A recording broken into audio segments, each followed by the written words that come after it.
Sorry, saya tak dapat masuk kelas. So, ada 3 soalan kat sini yang saya nak discuss, yang saya bagi tahu tadi kan. So, saya nak discuss 23C, 23D dengan soalan 25. Okay. So, kita pergi 23C dulu. So, dekat soalan C ni, dia bagi sin X, cos X tolak cos X sama kosong. Diberi range daripada negatif 180 hingga 180. So, ni kena ada negatif angle lah nanti kan. Okay. So, persoalannya adalah macam mana kita nak singlekan sin cos-cos tu. So caranya adalah kita nampak ada persamaan dekat sini, cos dengan cos ni. So kita boleh buat apa? Faktorkan dia. So faktorkan cos X. So potong cos X yang pertama, tinggal sin X.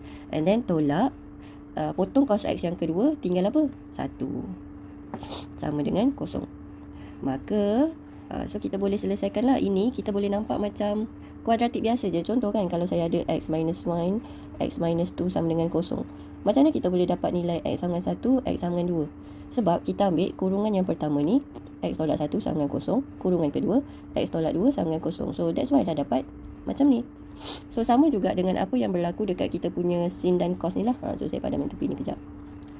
So apa yang berlaku dekat sini adalah kita ada kurungan, yang pertama adalah kurungan cos. Kurungan yang kedua adalah kurungan sin X tolak 1. So, kalau saya nak tulis kurungan tu cantik-cantik, ada macam ni. Cos X dengan sin X minus 1 equal 0. So, kurungan pertama kita ada cos X sama dengan kosong.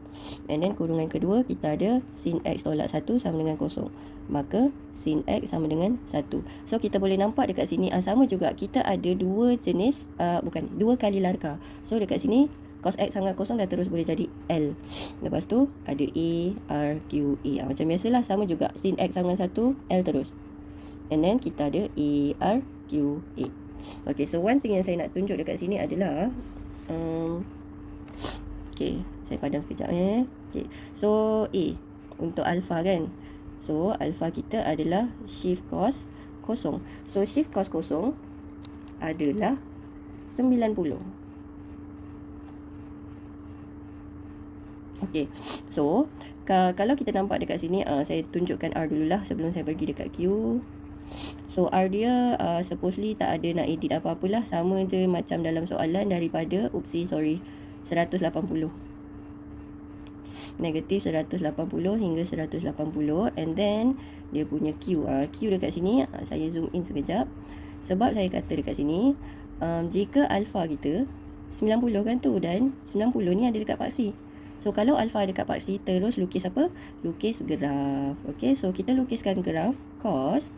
So, siapa yang lupa, boleh tengok balik nota hari tu. Graf cos dia bentuk mangkuk like this. Buruknya mangkuk like this. So, satu complete cycle adalah 360. So, sini kosong, nilai Y dia 1 dan juga negatif 1. So, dekat sini, so pandai-pandailah tengok balik 180, 90, 270. So tengok balik nilai Y yang kita nak dekat sini adalah, tengok balik L, always tengok balik dekat L dan nilai Y yang kita nak. Nilai Y yang kita nak adalah kosong. So Y kosong ada dekat sepanjang paksi X, itu Y kosong. Saya highlight sini, Y kosong. So yang limpas dengan paksi, yang limpas dengan graf hanyalah dekat 90 dan 270. 90 dengan 270. So answer kita should be, so dekat step A, answer kita pakai X kan. So kita ada 90 dengan 270. Okay, so nanti sama juga sin X ni, alpha shift sin 1, awak akan dapat 90 juga. So ni sama juga, kena lukis graf and then check untuk final answer X sama dengan apa. Lepas tu gabungkan. Final answer untuk X adalah gabungkan daripada dua larkah tersebut tadi. Okey, so tolong buat dan check lah final answer awak macam mana. So tu untuk 23C. So untuk 23D, ini sebenarnya dah boleh nampak dah bentuk kuadratik. Saya tulis kat sini, kuadratik. Okey, so untuk jadikan dia kuadratik, pastikan dia punya trigo tu adalah sin costan atau sec cos sec cot. Itu saya panggil dia trigo. Pastikan trigo dia sama. Kalau tak sama, kena pakai segala formula yang ada dalam trigonometri ni, kasih dia sama. So kita boleh nampak yang sin dekat sini squared dengan sin X tu dia sama sudah. So bila sama, kita boleh let U. So let U sama dengan sin X. Okay, so soalan tu 3 sin squared X. Squared tu kita boleh tulis macam ni kan. Saya dah ajar tadi dalam kelas. 17 sin X tambah 10 sama dengan kosong. So kalau kita dah let dia jadi U, dia akan jadi 3U squared tolak 17U tambah 10 sama dengan kosong. So kita EQN kan dia, kita akan dapat U tolak 5 dan juga 3U tolak 2 sama dengan kosong.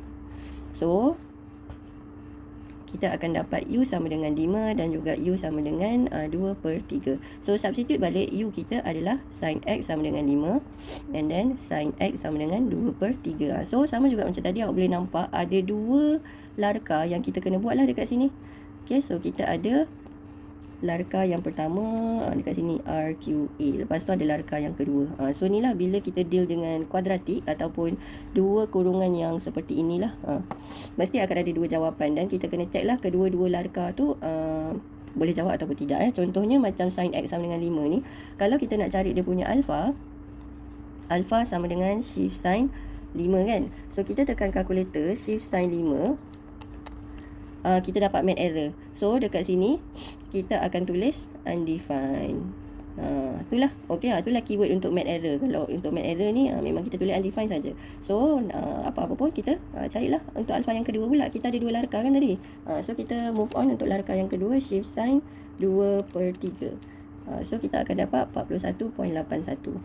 Maksudnya alpha tu wujud, so kita bolehlah teruskan sehingga mencari final answer dia adalah apa. Okey, so yang ni pun saya nak awak teruskan sendirilah. Saya cuma guide step yang pertama sahaja macam mana nak buat, so that you ada idea. Okey. Okey, so kita pergi ke soalan 25 pula. Saya try laju-laju supaya video ni tak panjang. Soalan 25 ni lebih kurang je, sedikit lebih kurang macam soalan group assignment. Okay, so proof dia sekarang bukan proof dari kiri pergi kanan tau. Dia macam the whole equation menjadi satu equation yang sangat berlainan daripada tu. Ni macam soalan group assignment yang last kali tu. Siapa yang dapat yang last kali tu, fokus dekat sini. So kita akan start daripada yang pink sahaja, yang pink, dan kita akan jadikan final answer tu dalam bentuk purple. Okay, so macam mana nak start? Saya tulis balik yang pink, 5 tan X sama dengan 3 cos X. Okay, so matlamat kita dekat purple adalah kita nak jadikan semua dalam bentuk sin. Maka dekat yang bahagian pink ni, saya akan convert everything dalam bentuk basic lah, sin dan cos dululah, sebab kita boleh nampak ada cos kat situ. So sec adalah 1 per cos X tolak 5 tan adalah sin per cos sama dengan 3 cos X. Okay, so kita boleh nampak dekat bahagian kiri ni, dia punya denominator ataupun pembawah dia sama. So kita boleh kasih gabung dia satu kali jalan, cos X. So bahagian atas kita ada 1 tolak 5 sin X sama dengan 3 cos X. So yang bahagian bawah ni, cos X ni akan bawa pergi darab dengan sebelah sana. So kita akan ada 1 minus 5 sin X sama dengan 3. Kemudian cos darab cos akan jadi cos squared X. Okay, so dah nampak dah sikit-sikit bentuk yang kita nak. Lepas tu kita akan tukarkan cos squared ni. Saya pakai highlight orang ni tadi. Cos squared ni kita akan guna identity yang saya suruh awak ingat sampai mati tu. Sin squared tambah cos squared sama dengan 1. So kalau saya nak cos squared sahaja, sin squared pergi sebelah akan jadi 1 tolak sin squared lah kan. And then kita gantikan cos squared tu dengan 1 minus sin squared. 3 1 minus sin squared. Kenapa saya nak ganti dalam bentuk sin? Sebab yang purple kita nak show tu semuanya dalam bentuk sin. Okay, so saya expand kurungan ni tadi. Saya akan ada 3 tolak 3 sin squared X. Bahagian kiri stays the same. So dekat yang purple saya nampak 3 sin squared tu adalah positif. So 3 sin squared yang saya ada dekat highlight warna hijau ni, saya bawa semua pergi sebelah kiri. So saya akan ada 3 sin squared X tolak 5 sin X tambah 1 tolak 3. So 3 yang ada yang saya tengah highlight yang semakin pekat 3 tu, saya bawa sekali pergi kiri sama dengan kosong. So saya dapatlah 3 sin squared X tolak 5 sin X tolak 2 sama dengan kosong. So kita compare dengan yang purple tadi. Sama ke tak sama? Sama kan? So kita dapatlah show. Okay. So done. Lepas tu soalan kata hence. Sebab awak tak tengok soalannya kan, saya tulis lah. Soalannya tulis hence solve for 0 until 2 pi. Maksudnya kalau soalan bagi dari bentuk kosong hingga 2 pi, maksudnya answer mesti dalam radian ataupun dalam bentuk pi. Tak kisahlah ada pi ke tak ada pi ke, yang penting dalam bentuk radian. Okay. So sebab dia cakap perkataan hence, ni penting sebab dia cakap perkataan hence, so awak kena guna apa final answer yang ada dekat soalan sebelum. So final answer yang ada dekat soalan sebelum adalah benda yang kita show ni lah. So kita start lah daripada situ.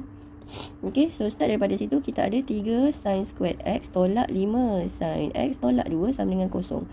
So benda ni adalah kuadratik yang saya dah ajar sebiji macam soalan D ni tadi. Okay, so saya nak awak cuba sepanjang saya tak ada ni, try 3 soalan ni, dan insya-Allah saya jumpa awak esok. Okay, thank you so much everyone. Assalamualaikum.